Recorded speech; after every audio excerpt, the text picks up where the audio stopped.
Everyone. Thank you so much for joining Operation and Sad Nation today for our webinar.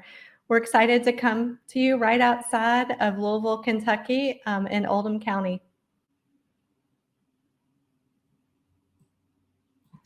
Before we get started, we'd like to share some super exciting news. This is our very first webinar that is available fully in Spanish with Spanish translations, thanks to the generous support of Cozair for Kids.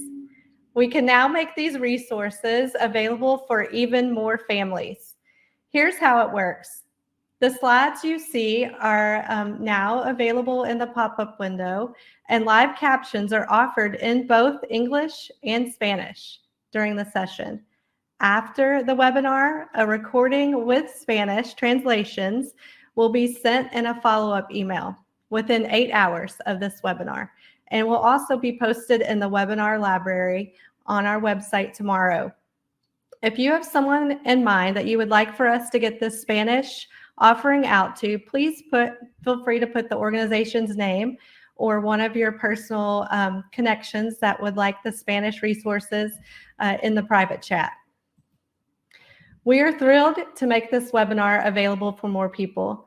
For those of you who are new to Operation Parent, we are a nonprofit organization with a simple mission: empowering parents and caregivers to have casual but very courageous conversations with their children. That mission is why we have these webinars, to provide practical tools, expert advice, and support to families who can navigate life's challenges and with confidence. You're welcome to take advantage of this quick pop-up to register for the November webinar with the Child Mind Institute. Dave Anderson is our expert presenter, and he's going to be talking about media, social media, and gaming, and how that impacts teens' mental health. So please join us. Today, the title of our webinar is Driving It Home: Empowering Youth to Step into Responsibility. Carol Lucio is our expert presenter, and I cannot tell you how excited I am that Laura Edwards introduced us a little bit ago, and that we had the opportunity to join forces and put this webinar together. She has so much information in traffic safety, and she spends many of her days working in schools and directly with youth. So she's on the front line to see the challenges that youth have, as well as the strides that they have in developing their leadership through SAD Nation. It's been a pleasure working with Carol on this webinar, and I'm so excited for you to get to know her as well today. Thank you, Michelle. I'm honored to be here. And yes, thanks to Laura for the introduction. I was already familiar with Operation Parent and their incredible handbooks and their webinars prior to being personally introduced to Michelle. And so I'm grateful to be a part of the incredible series of webinars that Operation Parent has put on. So there are some things on the screen about me, but what you don't know about me and what I don't like to put into writing is that I was a terrible teen driver. My dad used to get a big kick out of the fact that I would talk to teens about being a safe driver when I was not one. That really tickled him, and I love being able to still honor him and mention that. So I am talking from a place of experience in my many, many years in the nonprofit field, but also from personal experiences and the education that I've gained being in this field. So we have a lot to get through. So this webinar is going to emphasize how parents of elementary, middle, high school, and even on into college, how the parents of those youth can model responsibility so that those youth can gradually be granted independence and guided in their safe decision making. While driving often becomes one of the first major responsibilities, the groundwork for that is built much, much earlier in life. By instilling responsibility in daily life, parents help ensure that when youth are ready for a permit or license, they're prepared with habits that carry into all areas of life. Young people learn more from what adults do than what they say.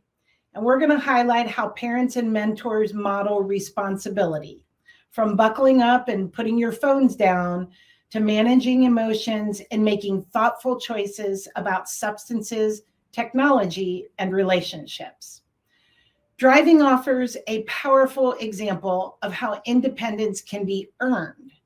Parents will take away practical tools like family responsibility contracts, safety conversations, and step-by-step approaches that give freedom while keeping expectations clear. So a little bit about SAD, you may not know. We are Students Against Destructive Decisions. We were originally founded as Students Against Driving Drunk out of tragedy and in response to some young people who had lost friends to impaired driving crashes. So that's when our organization was founded. We have always been youth-led prevention, and we've been operating in this space for coming up on almost 45 years. By equipping young people to lead and influence their peers, SAD builds positive role models who drive safer, make healthier choices in traffic safety, substance use, mental health, and beyond. I like to say that we are empowering positive peer influencers. And while peer-to-peer influence is powerful, students also need consistent modeling and support at home. If you didn't watch the MAD webinar, Dr. Teresi talked about how parents really are the number one influencer, far more than their peers. But if you combine both of those together, what a strong framework we have for our youth. So really what we're looking to help reinforce is making this a true partnership between youth and the caring adults in their lives. So as much as you love your young person, your role is not to be their buddy. It's to be their parent or caregiver. Teens need guidance, boundaries, and accountability, not just companionship. So think of it this way. You would never go out partying with your son or daughter, get drunk together, and then ask them to get in the car while you drove home. That would be unthinkable and especially unsafe. In the same way, you shouldn't blur the lines of responsibility in everyday life. Teens need you to model safe, responsible choices and to set the standard for what's acceptable. By maintaining that role, you not only protect your child in the moment, but you're also building that framework to make healthier, smarter decisions on their own. As a parent or caregiver, your responsibility is to guide, protect, and prepare your young person for life. That means setting those boundaries, modeling that responsibility, and holding them accountable for their actions. What your job is not is trying to make your teen happy all the time or winning a popularity contest. Your role really is not to be their best friend, at least not at the moment. Happiness is fleeting, but safety and character last a lifetime. Let's look at another example. Think about curfews. It might not make your teen happy when you set a limit or say no to a late night outing, but that limit communicates care. It teaches responsibility and reinforces that freedom comes with trust. When parents focus on responsibility instead of popularity, they give their teens the foundation to make safe, thoughtful decisions, not just now, but as young adults who will one day be making choices of their own. So teaching responsibility gives youth the tools to handle freedom safely, make smarter choices, and earn trust. It's not just about preparing them for a driver's license. It's about equipping them with life skills that carry into friendships, technology, mental health, and substance use. When parents model and guide responsibility, They help young people grow into confident, capable adults. So I'm pleased to welcome a very confident, capable young adult who is a model example of a SAD student. So I'm welcoming Caleb to join us in our conversation. Take it away, Caleb. I'm Caleb J. Hunter, the Georgia South State representative and a college student at Georgia State University. I'm currently studying respiratory therapy, and I'm a large advocate for youth wellness and prevention. And I'm here to talk to you today about a potential preventative measure that we could have for you as a parent and your teen when it comes to you both and you all's relationship. So I'm here because there's a problem that not too many people speak about, but I see constantly. Um, Parents are doing everything right. They're setting the boundaries, they're being present, they're following through, but teens are still shutting them out. And I've seen this constantly with my friends. I lived it myself, and I know exactly why it may be happening. So come along with me. And before we start, I'm going to ask you a question. Have you ever felt like you're doing everything right as a parent, but your teen still will not open up to you? Well, let's just get started and we're going to jump into that.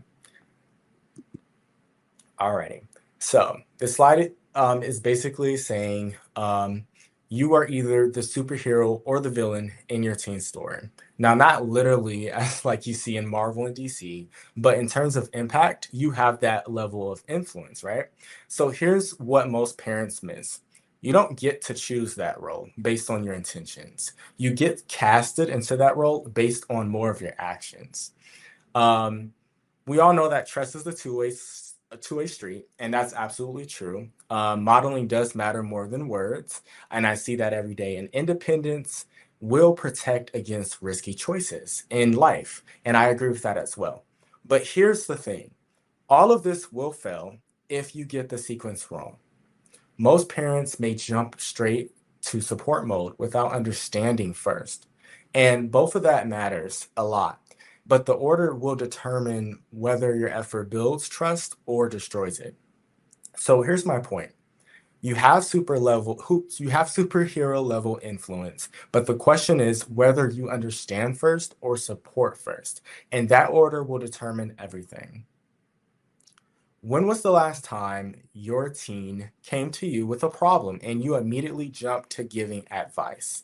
And how did they respond after? Just ask yourself as we're going through the slide and kind of think that and put that in the back of your mind. I want to share something about my own parents that taught me why this order matters so much and why I'm here telling you about it today.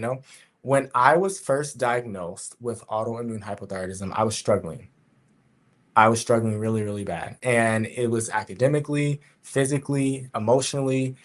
I was missing classes, falling behind, and just feeling completely overwhelmed. And my mom noticed I was struggling, but instead of immediately jumping to, you need to manage your time better, or you just need to push through, she did something a lot different. And I'm very grateful for that. She sat down with me and asked, help me understand what's actually happening. What does a bad day feel like for you? She began to even pick up on patterns of how it even looked for me and what makes it harder throughout your day and what can I do to make it better. And so I explained, I told her that some days I physically just couldn't get out of bed. I had terrible brain fog and at the time, and it made it impossible to focus even when I wanted to. That I felt frustrated because I wanted to do well, but my body wasn't cooperating. She listened and she asked more questions. And then she worked with me to create solutions. And I think I love that dynamic more.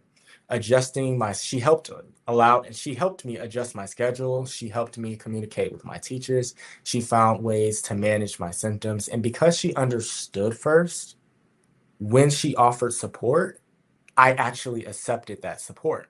I trusted her guidance because she'd taken time to see my reality and how I viewed my world and what I was experiencing behind closed doors.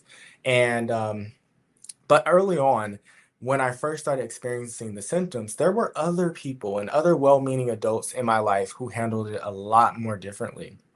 They would see me struggling and immediately jump to solutions without even understanding what was going on. They would say things like, you just need to exercise more. Everyone gets tired. You have to push through.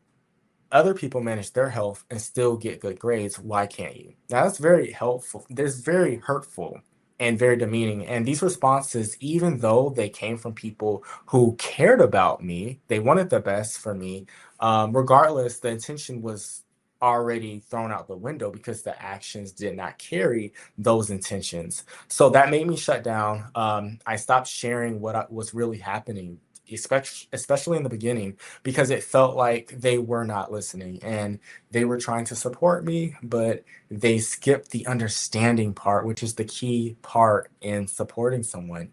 So I dealt with things alone for way longer than I needed to. But here's what I learned. The difference wasn't the love or the intentions. Both responses came from people who cared about me regardless. But the difference was the order. Understanding first, then supporting. That created trust and opened communication. And that superhero behavior. Supporting first without understanding, that created distance and made me shut down. That's accidentally becoming the villain in real time. So I want you guys to understand the same amount of power and influence either way you have, but how you use that power will determine which role you play in your teen's story. So the takeaway from that story was same love, same intentions, but just different order. And one made me open up and trust, and it really strengthened our relationship. And the other just made me shut down completely and hide what was really going on. And that's the power of getting the sequence right. I want you guys to close your eyes and think about your teen right now. Are they coming to you with the real deal problems? Or are they keeping things from you? And your answer will tell you which approach you've been using in the past, but it's okay. And this isn't just about direct communication. It's also about what you model without realizing it, right? So this next slide talks about being a role model. I have a friend who struggled with self-esteem issues for years, and her mom did everything right, mechanically, right? She set clear intentions and expectations, she followed through with consequences, and she gave her daughter opportunities to even earn her own independence, which is a really, really big thing. But then graduation day arrives, and a friend wants to take a photo of my other friend and her mom together. Normal graduation activities, right? And her mom's immediate response was no. I look, large and I don't want to take this picture. Let's just do a selfie instead. I'm not comfortable right now. And that moment crystallized a lot for us. It crystallized years of indirect modeling. And her mom had been saying things like, I look fat or I look awful hundreds of times without realizing she was writing the script for her own daughter's thoughts about herself. And this is how parents accidentally can become a villain as well in their teen story. And it's not through one big dramatic moment. She didn't sit her daughter down and say, this isn't how you should treat yourself. Don't love yourself. She didn't have to do that. But through daily modeling that will tear down instead of building up your child or teen, it happened because of that, right? And it happened because of her mom didn't really necessarily probably understand the impact of her own actions. And my main point is your teen is watching everything you do and everything you say about yourself when you're modeling constantly. And even when you don't realize it, you're still modeling. Understanding your impact is a part of being a hero. Understanding the power you hold over, your child, and you hold a lot. So just having that understanding and understanding that is the key here. I want you to ask yourself, what messages are you sending to your teen through how you talk about your own self, how you look in the mirror, how you carry yourself? Are you modeling confidence when you walk into the room, or are you modeling self-criticism? And that's really, really huge. So here's the sequence that actually works. I know you guys are probably like, what should I do? What's the sequence? Well, I'm going to help you. Before you can effectively explain why something matters to you, you need to understand why your teen thinks it doesn't matter to them. You need their perspective first. Then yours will carry their perspective, okay? And that's totally normal. And that's the perfect sequence. This will apply to everything. It will apply to when your teen is driving. You're teaching them how to drive. You're teaching them how to respect curfews, how to hang around really great friends, academic expectations, all of that. You have to know. You have to get their perspective and what they see and how they view the situation. And then your guidance actually lands because they feel understood and they feel heard. So, what does that actually look like when you're in the moment with your team? I guess the most effective phrase, I can't say this enough, that I absolutely loved when my mom was helping me through what I was going through was help me understand. Your team wants something you oppose that you probably don't agree with. That's okay. Don't lead with your objection. Lead with, help me understand why this matters to you. Why do you want this? They come home upset about something. In 2025, there's a lot going on. And don't jump to solutions or assumptions. Just start with, help me understand what happened to you today. That can change a lot. And this isn't about agreeing with everything that they want. That's toxic. But it's about listening first and then guiding second. And when you get that order right and you transform the entire dynamic, you're going to be very proud of yourself. 3 words can change everything. Help me understand are the 3 words that you should mainly ask first. Ask that before you give advice. Ask that before you're setting boundaries. Ask that before you're offering solutions. And that's how you will become the hero. Right now, some of you might be wondering if you're already lost, in your relationship with your teen. And I want to be very clear, you have not. You haven't lost your teen. And every teen is dealing with something that you may not see. And that's just the truth. And when we finally work up the courage to let you in, what you do in those first 60 seconds, probably 30 seconds, will determine everything from microfacial aggressions and expressions to how you respond. You can jump straight into advice and try to fix it, or you can just ask, help me understand what's going on. Those 3 words are the difference between a teen who comes to you with problems and a teen who hides everything until it's too late.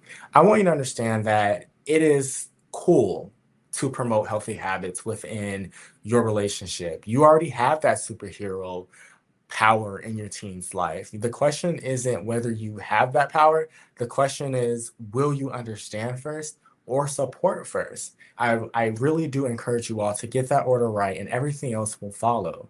Promoting healthy habits should be the new norm. And a way you would do that for me in my household, mindfulness. We practice mindfulness. We practice tone. We have that type of understanding with each other, and we set clear adjustments when needed. Right? Be straightforward. Don't try not to sugarcoat anything, but just be straightforward and just have that daily mindfulness going on. But thank you guys so much. It's been an honor speaking to you, and I will pass it back over to Carol. Thank you. Awesome. Isn't Caleb amazing? He's just one of the many incredible students that we get to work with at SAD, and is part of why it's such an honor for me to get to do this work. So I loved how he talked about your guidance lands because they feel understood. So when they are earning that independence, it's important that you set clear rules, expectations, and consequences, but also being open to understanding their perspective first. But they also want information. So sometimes they don't know what their perspective is until they're given some information. And that's why explaining the why for them, because let's face it, nowadays, they've got ready access to get the why to any question they ask. And it could be the right information. It may not always be. So helping them to understand those whys is super important, because rules without explanation feels like control to them. But rules with context builds trust and understanding. So think about a graduated driver's licensing laws, or GDL. These laws don't just exist to make things harder for new drivers. They're designed based on research that shows young drivers are more likely to crash in high-risk situations, like driving late at night, carrying multiple passengers.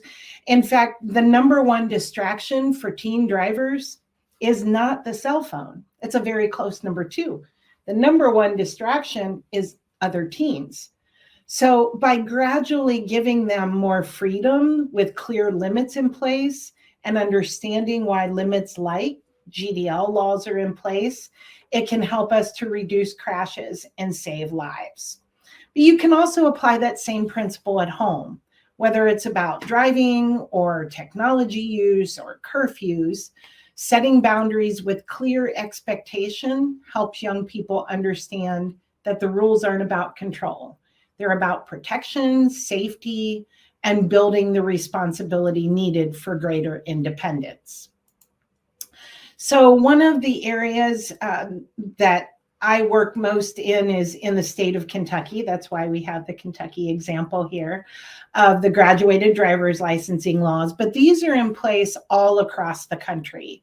And you can find your specific state laws on that QR code, or even just typing in GDL laws in my state into Google or whatever source you use.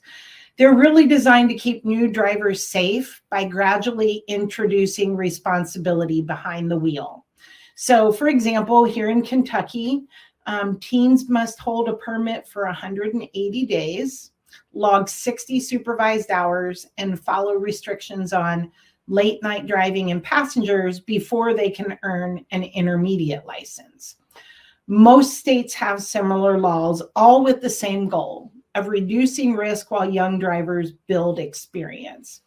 It's a reminder that independence works best when it's earned step by step, with safety at the core. So learning step by step. And there's a reason why the word when is on this slide. When young people make mistakes, and they will, let's face it, we all do. It's important to remember their brains are still developing well into their mid to late 20s. And that was another topic talked about in the MAD webinar in August that I encourage you to go back and listen to with Operation Parent. Mistakes are part of the process of their learning. But it's not the end of their story. Our role isn't just to punish, but to mentor. So again, going back to Caleb's comment that your guidance lands when they feel understood, helping to guide them to reflect and learn and feel understood helps them to make better choices next time. When we use mistakes as teachable moments, we build trust, open dialogue, and help them grow into responsible adults. So we're going to talk a little bit here about responsibility through the ages. I know we have various degrees of parenthood here, so let's look at these individually. So elementary. At the elementary stage, young people are watching very closely, not just how we drive, but how we live. A perfect example that I love to share, and I did get permission to share this, when my niece was about 3 years old, my brother-in-law was driving her to my parents' house to be watched for the day. And somebody went flying by my brother-in-law and he yelled out at them, "Kiss my A." And my niece repeated it. And he said to her, "Don't you dare repeat that." And they arrived at my parents' house and he got her out of the car seat in the back and put her down. And she immediately went running into the house and ran into the room where my dad was sitting in his chair. And she said, "Papa, Papa, kiss my A." And my dad laughed hysterically. He thought that was the funniest thing he had ever heard. And my brother-in-law picked up my niece and held her up in front of him and said, "I told you not to say that." And I think that's an amazing example of, you can tell them all you want, but when you model certain behaviors, they're bound to repeat those more than what you say to them. So they notice, and they're noticing at those very young ages, even before elementary. So they notice if you wear your seatbelt, but they also notice if you wash your hands, if you resolve conflicts calmly, or choose to put down your phone at the dinner table. They're learning how to treat others, how to handle stress, and how to make safe and healthy choices by observing what happens both inside and outside the home. At this age, our actions speak louder than any lecture because they see everything. So at the elementary stage, people are like sponges. They see and absorb everything we do. So whether it's buckling our seatbelts, staying calm in traffic, not yelling at that guy, or choosing to put the phone down, they're watching and learning. So at this age, responsibility isn't taught through lectures. It's modeled through consistent actions. So here we have a handout that talks about how to make sure that you are modeling that safe driving behavior right from when their car seat goes forward facing. I love Andy Pilgrim with the Traffic Safety Education Foundation, who talks about from the moment the car seat goes forward facing is the moment they are watching how to be a safe driver when they get their license. So middle school. In middle school, youth are watching how you handle everyday situations, even when they don't say much. They notice how you deal with stress, how we talk about others, how we use technology, and even how we balance responsibilities at home and work. These years are critical for modeling safe and healthy choices because young people are beginning to test boundaries and form their own opinions. But they're still looking to us to see what's normal and acceptable. So how does this relate to being behind the wheel? And I will say in states where the age to get your license or your permit, your temporary permit is 14 or 15, they're already in this stage. They're still in this stage right here. So even more important in those places. But from this moment, they are starting to look forward to getting their permit. And it's more important than ever that you are modeling good behavior because they are paying attention every time they ride in a car.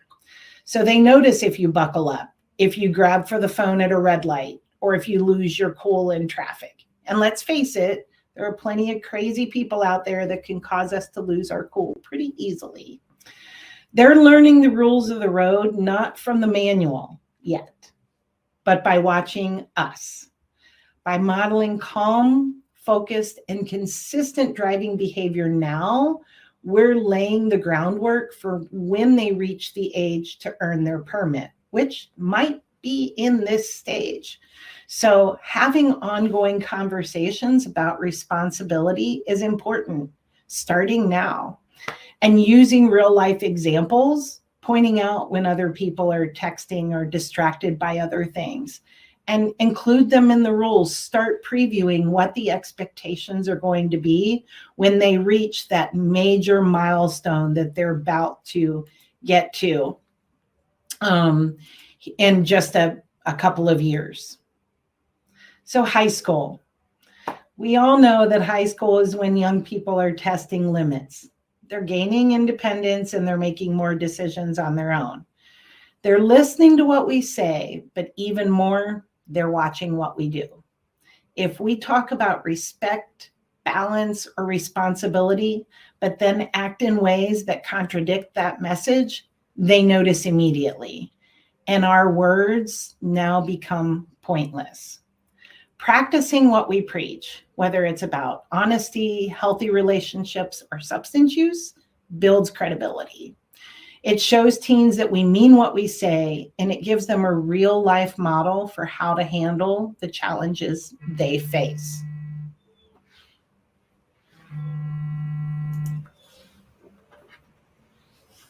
So for driving, practice what you preach matters more than ever now.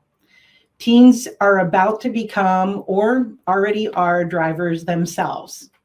If we expect them to stay off their phones, wear seatbelts, and follow the rules of the road, we must model those behaviors every single time we're behind the wheel. Hypocrisy undercuts influence, but consistency builds trust. Let me say that again. Hypocrisy undercuts influence, but consistency builds trust. Practicing what we preach in the driver's seat not only reinforces safety, but also sends the message that responsibility is a family standard, not just a rule for teens. So you can see some of the suggestions that we have here using a parent-teen driving contract. There are some incredible examples of those. We have some examples. There's also other sites where you can get those, but we strongly encourage that you use those. Also, debriefing after rides. Really important to talk about what went well, what didn't, but to open up a dialogue with them, like Caleb was talking about, asking those questions. And actually the last couple of Operation Parent webinars, that's been the overarching theme. And I think you're hearing that today too, asking questions, open-ended questions that encourage that dialogue and discussion. So SAD provides a wide range of high school traffic safety programs that are all free for students, schools, and communities. These include toolkits on seatbelt use, distracted and impaired driving, prom and graduation safety, and even the link between mental health and driving. Our resources are designed to be peer-led, so students can take the lead in creating a culture of safety within their schools and being a part of that culture of safety in their homes. And right around the corner, I want to point out is National Teen Driver Safety Week. It is the perfect opportunity for schools and communities to use SAD's materials to raise awareness, spark conversations, and encourage life-saving habits among young drivers. By taking advantage of these free resources, every community can empower students to lead and make a measurable difference. So one of the incredible resources that we offer is the Passport to Safe Driving. And I must give a shout out to our amazing partner, the National Road Safety Foundation, for helping to create and work with SAD students for this incredible tool. In fact, it's one of our most practical tools because it takes what could feel like a big, overwhelming conversation and breaks it down into manageable steps.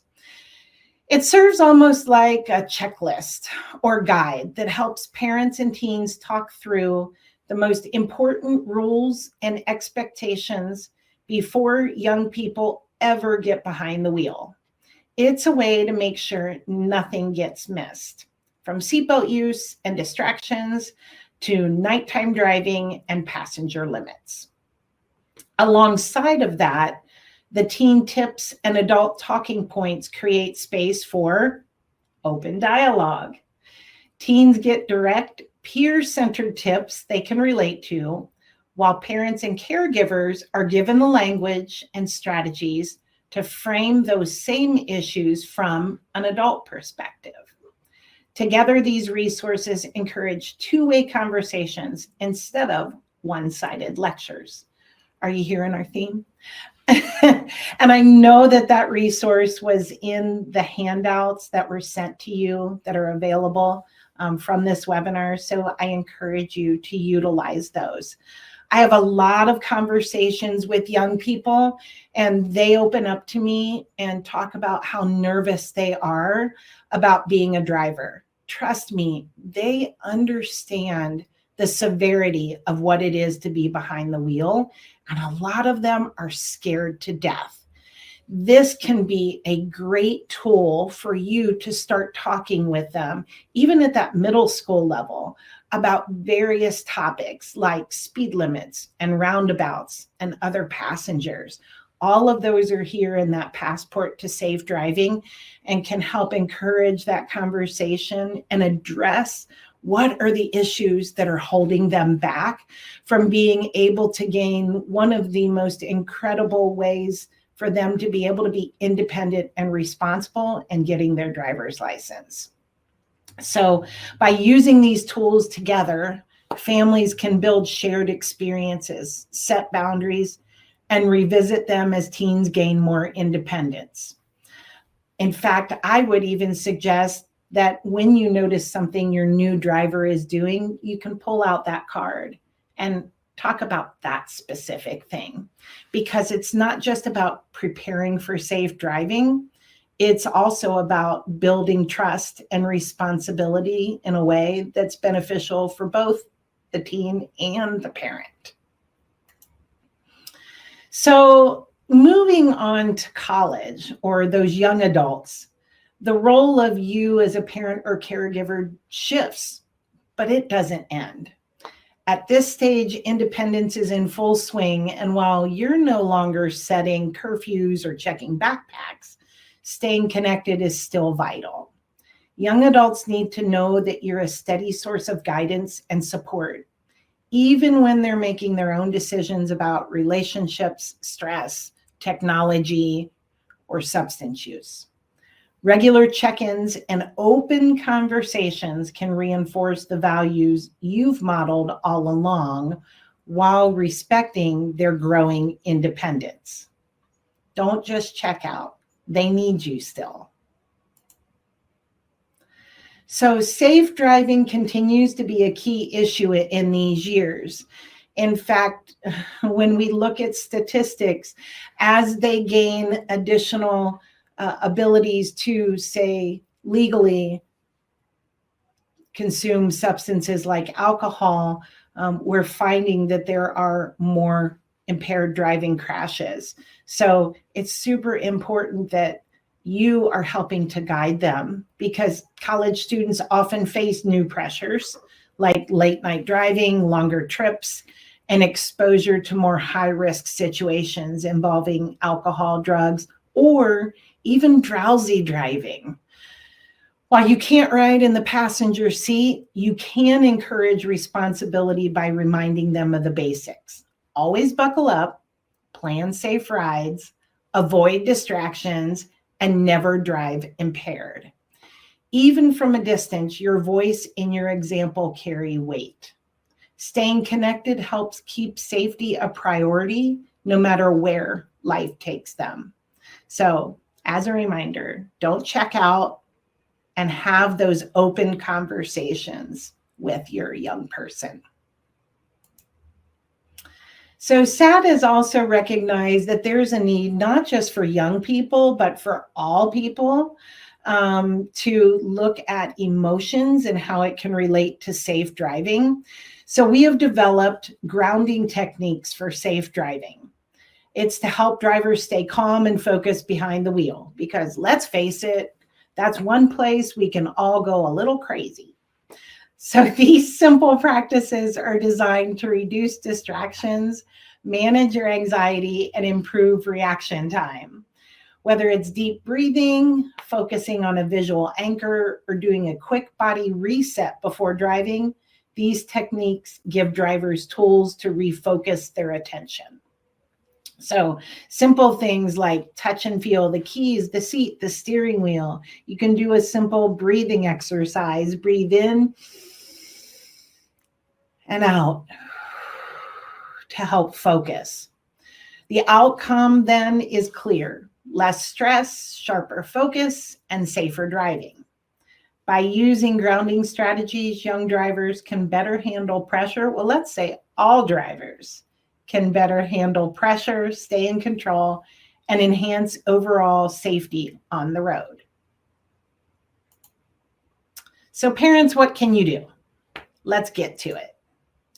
As parents and caregivers, your influence is more powerful than you realize. Young people are always watching and learning from the choices you make.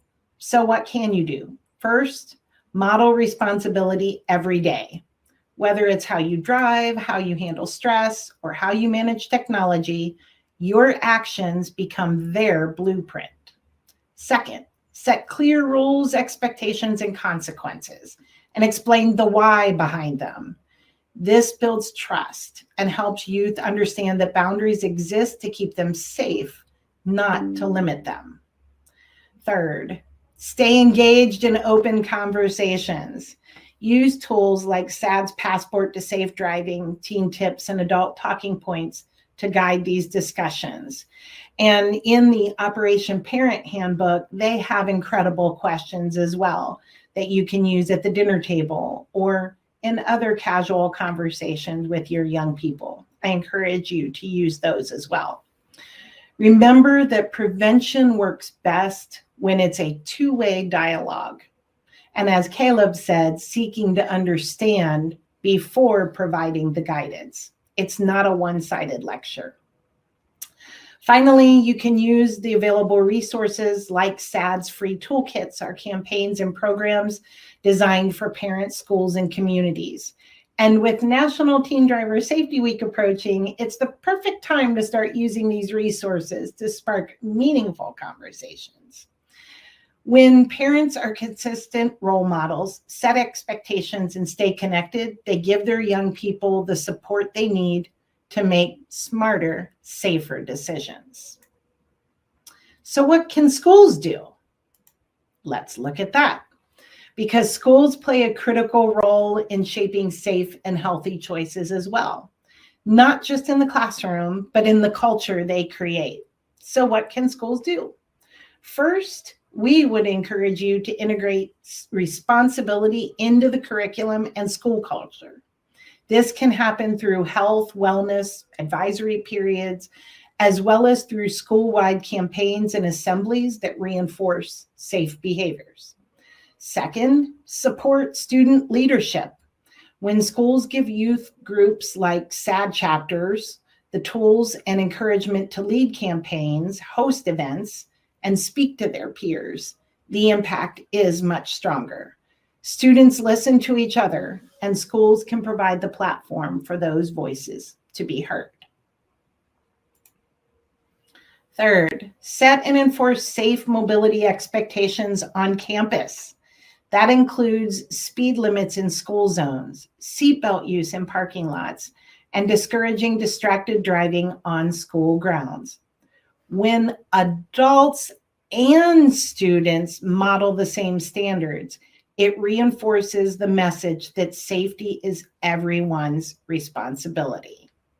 Finally, partner with parents and communities. Host safe driving nights, prevention fairs, or invite coalitions and law enforcement to work alongside your school. This creates a unified front and shows students that everyone in their community is invested in their safety and success. When schools integrate safety education, support student-led efforts, and align with parents and communities, they create an environment where responsibility isn't just taught, it's lived. So one example could be parking passes. So parking passes can be used as a tool to encourage responsibility and reinforce safe driving expectations. A school can approach this in stages, as is shown here. A good start would be to require a completed parking pass application and a family information session before issuing the pass. This ensures parents and students are on the same page right from the start. Even better, add to the application and family info session by also requiring attendance at a traffic safety presentation or a guest speaker event. This provides education and emphasizes the why safe driving matters. The best, go even further and include ongoing education and outreach. For example, requiring participation in a SAD campaign or another student-led safety initiative. This creates a culture where driving safely is reinforced all year long, not just at the start of the school year. Using parking pass requirements this way helps schools clearly communicate that driving is a privilege, tied to responsibility and safe choices. So what can communities do? Communities are the glue that connects parents, schools, and youth. When everyone works together, the message of safety and responsibility becomes much, much stronger. So what can communities do? First, support youth-led prevention efforts, whether it's backing a local SAD chapter, sponsoring events, or offering space and visibility for campaigns. Community support gives young people the platform and confidence to lead. Second, align the message across agencies, law enforcement, public health, businesses, local organizations should share consistent messages about safe driving, healthy choices, and responsibility. When young people hear the same message at school, at home, in the community, it sticks. Third, create safe environments and opportunities. Communities can host prevention events, promote positive alternatives, and reinforce expectations like buckling up, putting phones away, and avoiding impaired driving at every gathering and venue. Finally, celebrate and highlight responsible youth leadership. Recognizing students for their positive efforts encourages them and inspires others. Community recognition helps build a culture where safe, smart choices are not only expected, but respected. When communities partner with parents, schools, and youth, they multiply their impact, creating safer roads and healthy environments for everyone. As we wrap up, I want to point you to a few outstanding organizations where you can continue learning and get involved beyond today's webinar. First, as I mentioned earlier, the Traffic Safety Education Foundation provides excellent educational resources for parents, caregivers, and young drivers. They break down the fundamentals of safe driving in ways that are practical and easy to use. I would even say that the videos that race car driver Andy Pilgrim, who founded the Traffic Safety Education Foundation, has put together is good for all drivers. I definitely found value in adding them, and I've been driving for decades. So I would recommend that everybody check out the Traffic Safety Education Foundation. Second, I want to highlight Ford Driving Skills for Life. It's an incredible program that offers a half-day advanced training session for drivers aged 16 to 21. It's a hands-on opportunity where young people can build real-world driving skills, things like hazard recognition, vehicle handling, speed management, and managing distractions. It's one of the best programs out there for helping young drivers go beyond the basics and gain confidence. I will share one quick example at a Ford Driving Skills for Life event in Louisville. A young woman was super nervous and about to leave before the start of the activities. And I was able to stop her and her mother and had a conversation. I asked questions, what was going on, and came to understand how nervous she was. And I encouraged her to stick around and just give it a try. And she did, and she stayed for the whole half day. And at the end, they sought me out and thanked me because she was walking away as a more confident driver as a result of sticking around. And again, I would be remiss if I didn't mention the Passport to Safe Driving from the amazing folks at the National Road Safety Foundation, because it's such a practical tool for families to set expectations, talk through the rules, and create shared accountability before young people ever get behind the wheel. There are a couple of other national organizations that provide great resources. You can see those listed here as well. I encourage you to also check them out. And now actually, I am glad to welcome Caleb back for another quick piece. That was amazing, Carol. Now, before I go, I want to talk about my personal journey and growth over the past few years. And this isn't about the organizations that I've been a part of, it's about who I've become as a person. Now, a few years ago, I was just a student trying to figure out how to make a difference. I didn't know how to speak in front of people, and I wasn't as confident as I am now in my voice or my ideas. And I had really, really great ideas as well, but I just wasn't confident in it. I felt like adults made all the decisions and teens just had to accept them. I felt powerless, even though I cared deeply about the things happening in my community. I wanted to create a change, but I just didn't know how to. So then I got opportunities that challenged me to step up really, really, really, really amazing opportunities with real responsibilities. And that forced me to grow.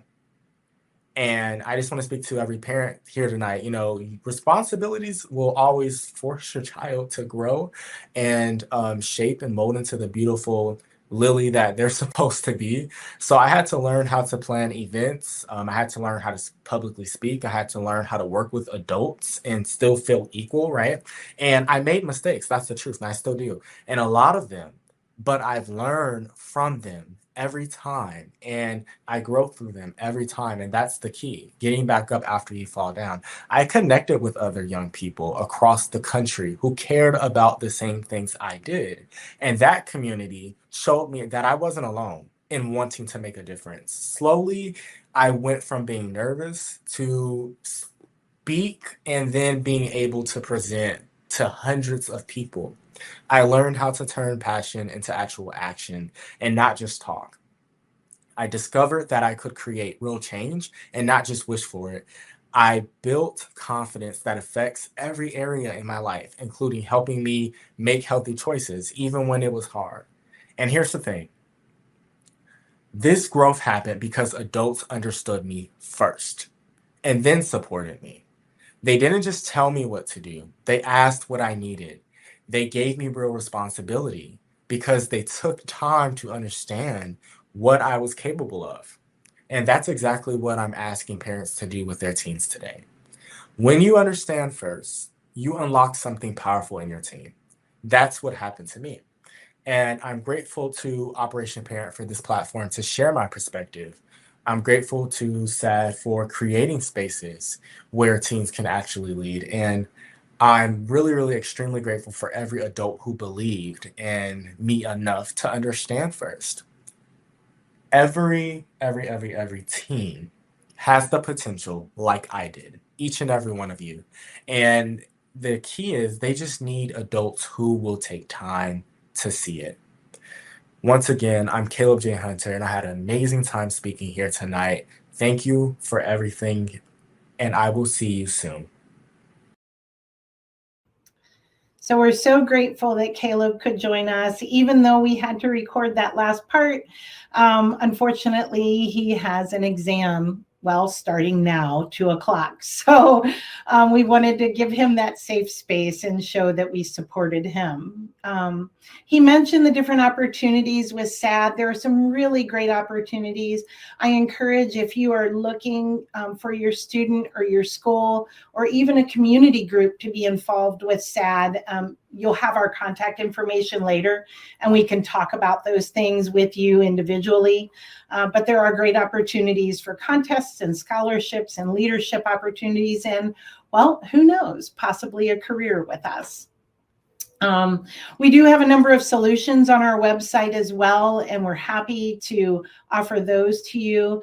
But I also want to make sure that we are respectful of everyone's time, and I know there are some incredible questions out there.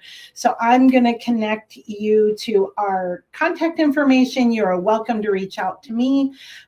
Folks are welcome to sign up for our monthly SAD newsletter. You can scan that QR code and sign up for free and get our monthly newsletter. Comes out the first day of each month. If you would like the October one, just email me and I'm happy to forward it to you. So I want to thank Operation Parent again for this incredible opportunity, and I'm looking forward to the questions that we have. It's our pleasure, Carol. That was so well done. And you're so lucky you get to spend most of your days with young folks in schools. Caleb just gives me, as you as well, a lot of faith in our future. sharp young man, and so happy he could join us and share his advice. We got a lot of great feedback, and parents thankful for his perspective. So this is one thing that Carol has mentioned in looking at our handbooks, that they are really full of great information. I don't want to steal your thunder there, Carol, but Carol's had an opportunity to really dive into our resources, and she had a couple things to say about them. Yeah, honestly, there is so much information in those handbooks. I can't believe they're as small as they are. I feel like they could be like this giant book of stuff, but they've really narrowed it down. Y estoy muy feliz porque está en español también. I'm so happy because they also have it in Spanish. That's part of my heart. But it really does provide some great information, content, and questions that you can be asking. So highly recommend those handbooks. Yes, Carol, we have found them to be amazing and life-saving resources. They cover really tough topics like mental health, substance use, opioids, technology, and we are able to tee it up in an elementary version, a middle and high version, as well as Spanish, like you mentioned. So I invite you to click on this pop-up and let us know if you want more information about our handbooks. We'd love to share it. We also have a drug prevention event program, and it's for 5th to 9th graders. It's super high energy with the purpose of teaching evidence-based drug facts while equipping students with the most important part, refusal skills. In our community, we hosted this event for middle schools in our area, and over 400 attendees joined us. On a beautiful, gorgeous Saturday afternoon, we were able to get that many people together to practice refusal skills. So you can also let us know if you want some information about the TNT product here, and we're happy to share our video from that event with you as well. So be sure to follow us on social media. You can stay up to date on our upcoming webinars, learn more about our resources and products that we've designed with parenting tips and advice. Our social media handle is at Operation Parent across all of our platforms. So we invite you to join our vibrant community there. Our upcoming webinar is with Child Mind Institute in November. We already have close to 550 people registered for that webinar, so it's likely to fill up. So if you'd like to join us, I'd invite you to go ahead and use the quick registration and sign up today. So we have some awesome questions in the queue for you, Carol. I'm excited to get started with those. How can we encourage our young people to be safe while they are passengers with other new drivers? How can we tap their voice for their safety as a passenger? Love that question. SAD talks a lot about being an empowered passenger. And one of the things that we focus on in late January is National Passenger Safety Awareness Week. That's also a National Road Safety Foundation, NRSF focus time. So we encourage them to speak up, to use their voice. Being a part of a SAD group is a great way to do that.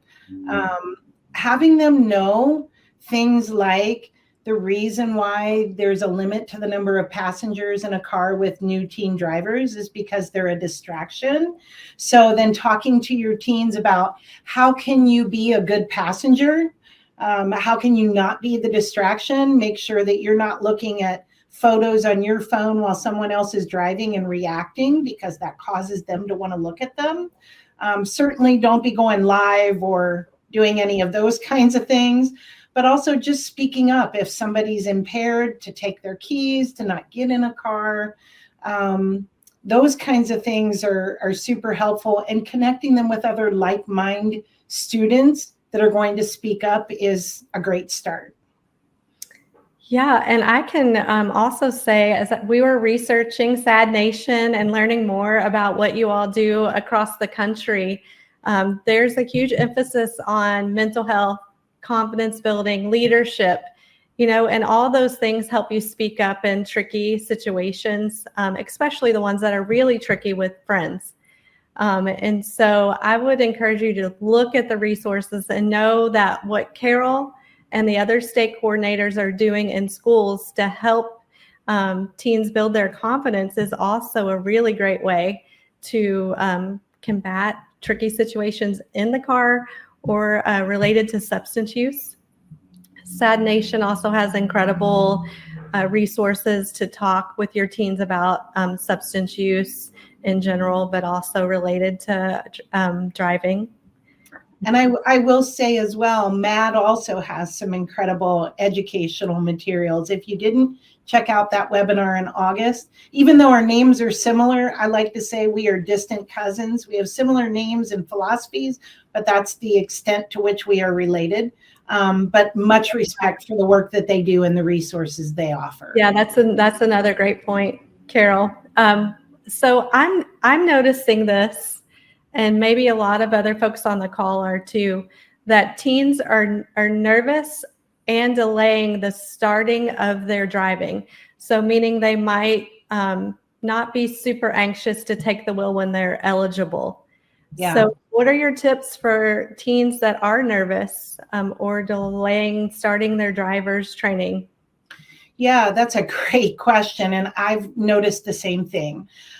So one of the things that I would encourage is, much like I talked about, using that passport to safe driving. But as Caleb talked about, opening up the dialogue and asking questions about why are they nervous.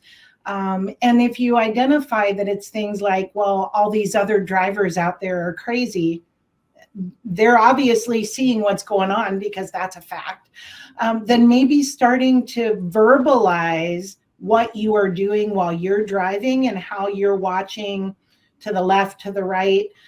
That's another thing that Andy Pilgrim talks about with the Traffic Safety Education Foundation. Like, those videos that he's created are, as I already mentioned, great for any driver. So to get some of that kind of education for them, to watch those videos, to hear you talk through your driving and help build their confidence a little bit, I think is going to be super helpful. And yet at the same time, not pushing them too hard, because that could push them in the wrong direction. And Lord knows, that's so true. My mom could not wait for me to get a license. So I'm sure there are plenty of other parents out there that are tired of being the taxi driver. And yeah. Sure. I mean, I think reflecting back on that time, it feels like maybe we were like launched on the road a little bit quickly back then too. Yes. But it's also more dangerous out there today, in my opinion, in my personal opinion. Oh, with no question. Yeah. Okay, so this is a great direct question from a parent. What if we haven't been the best model? How can we regroup and reframe from that and work with our teen to restart? I thought Caleb said it best, right? To be honest, to be open, to acknowledge with your teen, hey, you know what? I haven't modeled the safest driving, but I really want to do better by me, by you, by everybody else. So I don't think it's ever too late to admit that we make mistakes too. I think that models exactly who you'd like for them to be. Instead of pretending to be this great driver, for them to be honest, I think you can do the same for them, and ask them to hold you accountable.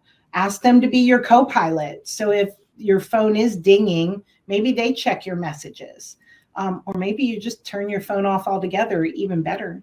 Right? Better. Yeah, great advice. Okay, what if this is another viewer's question that's in a co-parenting situation? So how can you address if maybe you're trying to model really great behavior strategies, training, but it's not happening in both households? So how could you diplomatically address that, or what are some resources that might help if some come to mind? Well, I'm no counselor. So I don't know that I necessarily want to go too far into this one, but it's a very legitimate question for sure. I think each case obviously is going to be a little bit different. But again, I go back to just having that honesty and that dialogue with your young person. Maybe you show them and you talk with them about why you're making those choices, and they might just bring up, well, mom or dad doesn't do that. And you can ask them, how does that make you feel? Does that make you nervous? Do you not feel as safe? Like, do you think there's something you could do or say? And helping them to be an empowered passenger is not just being an empowered passenger with their peers, but it's also being an empowered passenger no matter who they are in a vehicle with. Oh, that's awesome. And I have to apologize. I didn't do the full question, Liberty. The one thing the parent is also concerned about is she's seeing more modeling of the unsafe driving. And so just resources, like maybe ways to address that. Like, well, I don't know. This is one thing that came to mind for me. Maybe there's someone out, like a different family member that could spend some time and mentor outside of that, or just address what might be unsafe about the things that are happening behind the wheel.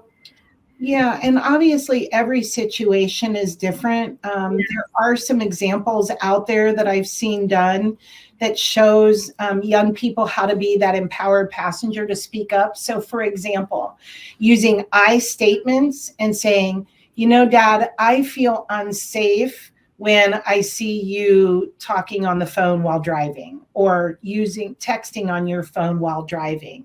Would you be willing to put that down while I'm in the car? Might be a great way to empower them and to bring that message home. Now, obviously, every case is different, and I don't want to speak that that's going to be the right approach in every situation. But there are ways that we can help to teach them to be able to speak up and ask for that safety to be at the forefront. That's awesome. So during your time when you are in schools, how do you, or what comes to mind in terms of resources in reaching students who are without traditional families, unsupported at home, and or in crisis?